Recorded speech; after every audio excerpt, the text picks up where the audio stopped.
భారత్ మాతాకి. చాలా సంతోషం, మీరు నాకు మంచి అవకాశం ఇచ్చారు. గ్రామస్తులందరికీ కూడా పేరు పేరున తల వంచి శిరస్సు వంచి నమస్కరిస్తూ ఉన్నాను. Thank you so much. అలాగే ఇక్కడ ఇంత సక్సెస్కి కారణం ఏంటంటే, ఇది నా నా దృష్టిలో పెద్ద సినిమా ఆడియో ఫంక్షన్స్ చేస్తారు చూడండి, అదొక సక్సెస్ అనమాట. అంతకంటే పెద్ద సక్సెస్ లాగా అనిపిస్తోంది. ఎందుకంటే ఇక్కడ మా విద్యాసాగర్ గారు, సురేష్ గారు, పాడి గారు, హరితమ్ముడు, సోమేష్ గారు, ఇలా ఇప్పటికిప్పుడు వాళ్ళు నాకు ఎప్పుడో చిన్నప్పటి నుంచి పరిచయం కాదు. కేవలం ఇప్పటికిప్పుడు ఆ ఆలోచన ఏదైతే మనం అందరం కలిసి ఉండాలి అనే ఆలోచనకి వారందరూ కూడా ఒక దగ్గరై మనం కలిసి చేద్దాం, నువ్వు నేను కాదు మనంగా చేద్దాం. ఇది ఏ ఒక్క వ్యక్తిది కాదు. రాయకోల అంటే ఒక వ్యక్తి, జనమే కదా. అలాగే భారతదేశం అంటే కూడా మనం ఎవరం? ప్రధానంగా హిందువులం, అవునా? సో మనమంతా కూడా గిరిజనులం, హరిజనులం, లేకపోతే కులాల వారీగా ముక్కలుగా విడిపోయే కంటే కూడా మనమంతా కూడా ఎవరం అంటే గట్టిగా చెప్పొచ్చు, హిందువులం. ఎవరం? హిందువులం. తుమరో జాతి కిసే బోలికి ఎవరైనా అడుగుతారు కదా మనకి, అమర జాతి హిందూ జాతి అంటే వెళ్ళిపోతాడు అక్కడి నుంచి. అడే నల్లట్ట పుస్తకం పెట్టుకొని వస్తాడు కదా, నల్లట్ట పుస్తకం పెట్టుకొని వస్తాడు, నీకు జ్వరం తగ్గిస్తా, నీ బ్యాంక్ బ్యాలెన్స్ వేయిస్తా అని అంటాడు కదా. మా చచ్చిపోయిన కూడా లేపేస్తా అని చెప్పేసి నల్లట్ట పుస్తకం పట్టుకుని వాడు వస్తాడు. వాడు వచ్చి ఫస్ట్ అడిగేది ఏంటంటే, ఇదిగో నిన్ను గుళ్ళోకి రానివ్వరు, ఇదిగో నిన్ను అంటరానితనం చేస్తారు, ఇదిగో నీ హక్కులను కాలు రాస్తారు, ఇట్లా మిమ్మల్ని మోటివేట్ చేస్తారనమాట. కానీ అది నిజమా? ఒకవేళ నిజమైనా మన సమస్యను మనం పోరాడుకోలేమా? మనకు ఆ దమ్ము లేదా? మన హక్కుల్ని ఎవడన్నా లాగేసుకున్నాడు అనుకుందాం, మనలో ఉన్నాడు, మనం పోరాడి తీసుకోలేమా? దానికి మనం మతాన్ని వదిలేయాలా? అవసరం లేదు కదా. మనమంతా కూడా మన కన్న తల్లి లాంటి మన హిందూ ధర్మాన్ని వదలకుండానే మనలో ఉన్న సమస్యల్ని కూడా మనం తీర్చుకోగలం. దీనికి ప్రధానంగా ఇక్కడ ఆల్రెడీ కూడా ఇంకో మాట కూడా చెప్పాలండి. ఫస్ట్ ఆఫ్ ఆల్ నేను వేదికను అలంకరించినటువంటి పెద్దలకు పేరు పేరున ధన్యవాదాలు సార్. మీకైతే ప్రత్యేకించి ధన్యవాదాలండి. కుమార్ గారు గర్వాప్సి చేశారు, ఎంతోమందిని స్వధర్మంలోకి తీసుకొచ్చారు. నా దృష్టిలో ఇటువంటి వాళ్ళే చాలా సింపుల్గా కనిపించే భగవత్ స్వరూపాలు అనమాట. భగవంతుడు డైరెక్ట్గా రాడుగా, మనలోనే ఒకడై అట్లా మూవ్ ఆన్ చేస్తూ ఉంటాడు, యాక్టివేట్ చేస్తూ ఉంటాడు కొంతమందిని. అలా వీరు కనిపిస్తున్నారు.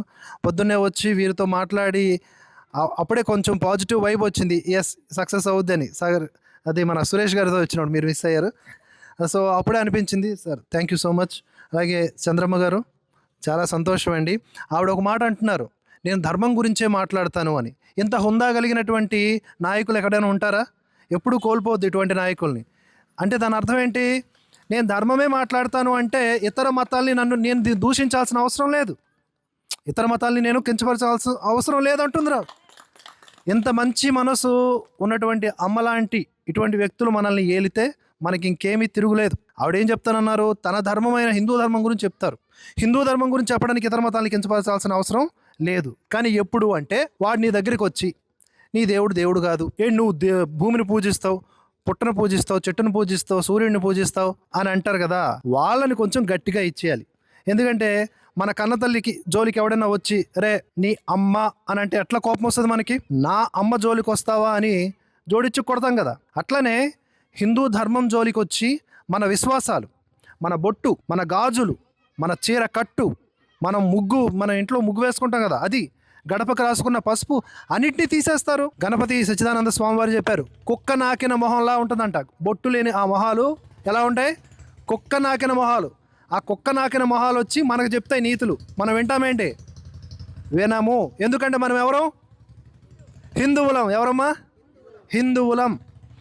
హిందువులం, గిరిజనులం. అంటే మీరెవరు? గిరిజనులు. అది మీ అస్తిత్వం, అది కోల్పోకూడదు.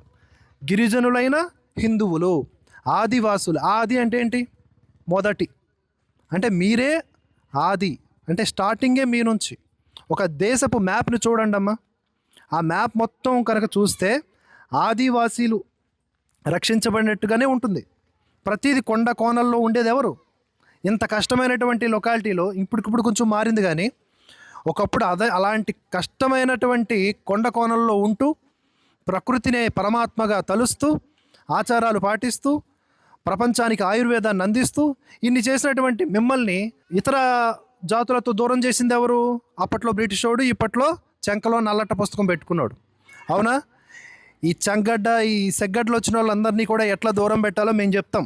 మీకు ఒక పాంప్లెట్లు ఇచ్చినాం కదా, ఆ పాంప్లెట్లలో తెలుగు వచ్చిన వాళ్ళు కాస్త చదివి వివరంగా ఒక్కొక్క పాయింట్ చెప్పడానికి ట్రై చేయండి. ఆల్రెడీ పెద్దోళ్ళని ఇబ్బంది పెట్టకండి, మీలాంటి వాళ్ళమ్మ. మీలాంటి వాళ్ళు కొంచెం ఎనర్జీ తెచ్చుకొని మీరందరూ కూడా ఆ పాయింట్ ఏంటి, ఎందుకు మనం దీని గురించి ఆలోచించాలి. రోజులో ఒక 5 నిమిషాలు. పెద్దోళ్ళని ఇబ్బంది పెట్టకండి, వాళ్ళది అయిపోయింది. ఇంకోటి అంటారు వీళ్ళు, మీరు ఏంటి పాపపు జీవులు, పాపులు మీరు, మీ పాపములను కడగబడాలి అంటే వాడేదో రక్తం చిందించాలంట. అరే నన్ను పాపాత్ముడు అనడానికి నువ్వెవడుబే, ఫస్ట్ అది అడగాలి కదా మనం. ఇప్పుడు ఈ కన్నతల్లి ఉంది, ఇక్కడ ముసలావిడ ఉంది. ఆవిడ ఎన్ని కష్టాలు పడి ఎన్ని జనరేషన్స్ని నడిపించింది ఆవిడ. ఎంతమందిని తయారు చేసింది, ఎంతమంది కొడుకులని కూతుళ్ళని కొని ఉంటుంది, ఎంతమంది మనవలను సాకుంటుంది. ఆవిడ పాపాత్మురాలా? ఆవిడ వచ్చి ఏమంటాడు, నువ్వు పాపివి, నువ్వు పాపాత్మ నుంచి రక్షించబడకపోతే నువ్వు నరకంలో పడి, ఎవడురా నువ్వు మెట్టు తీసి కొడతా అని చెప్పాలండి. అరే నువ్వు నా దగ్గరకు వచ్చి నన్ను నేను ఇంత కష్టపడి నా బిడ్డల్ని పోషించి ఇంత పెద్దవాళ్ళని చేస్తే, ఒక్కొక్కరిని ఉద్యోగస్తుల్ని చేస్తే నన్ను పాపాత్మురాలు అంటావా అని చెప్పి గట్టిగా అనిపించాలి. భగవంతుడు ఆ మాట అన్నా తీసుకోవాల్సిన అవసరం లేదు, భగవంతుడు అనడు. కానీ ఈ బోషిడీకా అంటాడు. ఆ బోషిడీకాకి మనం సరైన సమాధానం చెప్పగలిగే నాలెడ్జ్ ఉండాలి. దానికంటే అప్పుడు ఏం చేయాలి మనం? ముందు మన ధర్మం ఏంటో మనకు తెలిసి ఉండాలి కదా. నీ ఇంటి అడ్రస్ నీకు తెలిస్తేనే కదా నువ్వు తప్పుకోకుండా ఉండగలవు. అలాగే నీ ధర్మం గురించి నీకు తెలియాలి. పెద్దలు చెప్పినట్లుగా మన ధర్మం గురించి ఏం తెలుసుకోవాలో భవిష్యత్తులో మీ అందరికీ కూడా భగవద్గీతలు డిస్ట్రిబ్యూట్ చేస్తాం. అవసరాలైనటువంటి కనీస అవసరాలు ఉంటాయి కదా సార్ మన గ్రామంలో. మేడం గారి యొక్క ఆలోచన కూడా అదే. ఇక్కడ గ్రామంలో ఎవరు ఒకరు ఏది చిన్న వస్తువు లేదు అని బాధపడకుండా చూడాలి అని అన్నారు ఆవిడ. అలాంటి ఆలోచనలు ఏవైతే ఉన్నాయో, అవసరాలు ఏవైతే ఉన్నాయో వాటిని కూడా ఏదో వచ్చి కేవలం ధర్మం గురించి మాట్లాడడమే కాదు, అవసరాలు కూడా తీర్చుకోవాలి మనల్ని మనం. ఒక 4 కేజీల బియ్యం ఇచ్చి మతాలు మార్చేస్తున్నారంట. ఎంత కర్మ పట్టిందో చూడండి. 4 కేజీల బియ్యము, ఒక 5 కేజీల చికెన్ ఇచ్చి మార్పించేస్తున్నారంట మతాలు. ఎంత దరిద్రం అండి, అంత కమ్ముడిపోతున్నామో మనం. అరే మన ధర్మం అబ్బా, గట్టిగా పట్టుకోవాలి. మీకు ఇంతకంటే ఎక్కువ చెప్పి డిస్టర్బ్ చేయను. నా మనసు, నా బాధ మీకు అర్థమైంది కదా, మీ అందరికి అర్థమైంది కదా. గట్టిగా చెప్పండి, జై శ్రీరామ్, జై శ్రీరామ్. అలాగే ఒక చిన్న, అంటే చాలా మాట్లాడాలి కానీ ఇంకా ఎక్కువ ఇబ్బంది పెట్టను. అంటే పెద్దలందరూ చెప్పిన మాటలు మరొకసారి ఇది నేను యూట్యూబ్లో పెడతా, మన భరతవర్ష ఛానల్ యూట్యూబ్లో పెడతా. అది చూసిన తర్వాత ఇంకొన్ని ఆలోచనలు వస్తాయి. మళ్ళీ కొన్నాళ్ళ తర్వాత మళ్ళీ మేము వస్తాం. మళ్ళీ వచ్చి మన ఊరితో చక్కగా భోజనాలు చేసుకుంటూ మాట్లాడుకుందాం హాయిగా. కానీ ఎన్ని చేసినా మనమంతా కూడా హిందూ అనే ఐడెంటిటీని కోల్పోవద్దు. మనలో మనకి గొడవలు వస్తే కూర్చొని పరిష్కరించుకుందాం, అంత మాత్రాన మతాలు మార్చొద్దు. ఎవడన్నా మార్చడానికి వస్తే వెంటనే వాడికి మొహం మాడిపోయేలాగా సమాధానం చెప్పాలి. ఇంకొక మాట చెప్తాను సార్. అమ్మ వీళ్ళందరూ వచ్చి మీరు చెట్టుకు పూజిస్తారు, పుట్టకు పూజిస్తారు, అందులో దేవుడు ఉంటాడా అంటారు. అంతే కదా. అంటే పూజించడం అంటే ఏంటి? గౌరవం ఇవ్వడం. ఇప్పుడు వీళ్ళందరూ కూడా పూజనీయులు అంటాం, గౌరవం ఇవ్వడం. ఇప్పుడు మీరు ఉన్నారమ్మా, అమ్మ మీకు నమస్కారం, అది కూడా పూజే.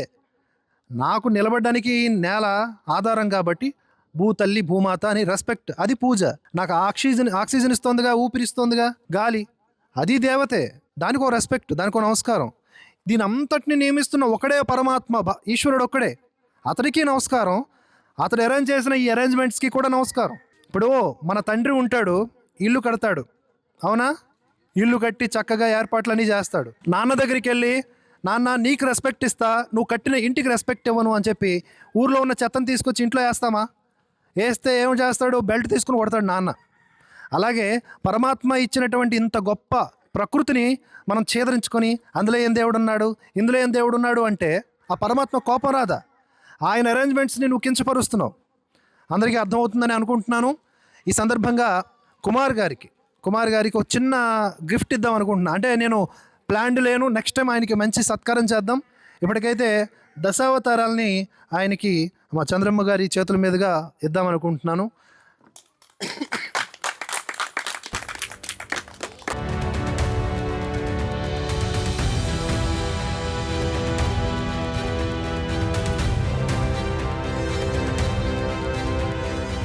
వాళ్ళ ధర్మపత్నికి కూడా మనం థ్యాంక్స్ చెప్పాలి కదా. ఇంట్లో వాళ్ళు సపోర్ట్ చేయకపోతే మనం ఏం చేయలేం. అదే ఊరు బాగుండాలి, దేశము బాగుండాలి, ఊరికి దేశం కనెక్షన్ ఉండాలి. ఓకేనా? అక్కడ ఒకరు మనకి స్పష్టంగా ఒక మాట చెప్పారండి, ఈ గ్రామంలో గుడి లేదని. ఈ సందర్భంగా పీఠాధిపతులకి, పెద్దలకి, ఎవరైతే పెద్దవాళ్ళు ఉన్నారో వాళ్ళందరికీ కూడా ఈ సందర్భంగా భరతవర్ష ఛానల్ ముఖతహా చెప్తూ ఉన్నా, రాయకోల గ్రామానికి ఒక ఆలయం, అది ఏ ఆలయం అనేది మీ చాయిస్, కానీ ఒక ఆలయం కావాలి అని అడుగుతున్నారు. గుడి కట్టమని అడిగితే ఆ శక్తి ఉన్న ఎవరైనా సరే ముందుకు కదలాల్సిందే. నెక్స్ట్ ఇయర్ కల్లా ఈ గ్రామంలో గుడి నిర్మితం అవ్వాల్సిందే. ఇది నా సంకల్పం. అటువైపు నుంచి జరుగుతుంది, తప్పకుండా జరుగుతుంది. రాయకోలలో నెక్స్ట్ ఇయర్ కల్లా గుడి అంటే పనులు ఎంతవరకైనా అవుతాయి, బట్ గుడి ఒకటి స్టార్ట్ అయ్యింది అనే ఒక ఆలోచన మీలో రాకపోతే అప్పుడు నన్ను అడగండి, ఓకేనా?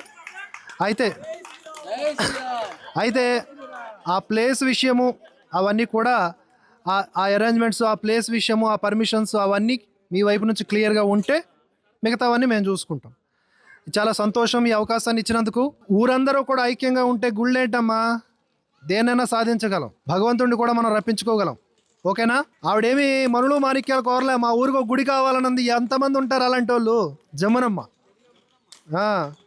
నాకు బంగారం కావాలి, చీరలు కావాలి, బూర్లు కావాలని అడగడం కాదు, ఎక్కడ చూసాం చాలా ఎక్కువ.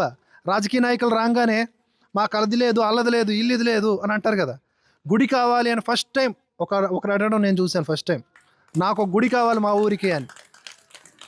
సో గుడి, బడి, భారతదేశం, హిందూ ధర్మం ఇవన్నీ కూడా మన యొక్క శక్తి కేంద్రాలు. మనం వాటిని కాపాడుకోవాలి.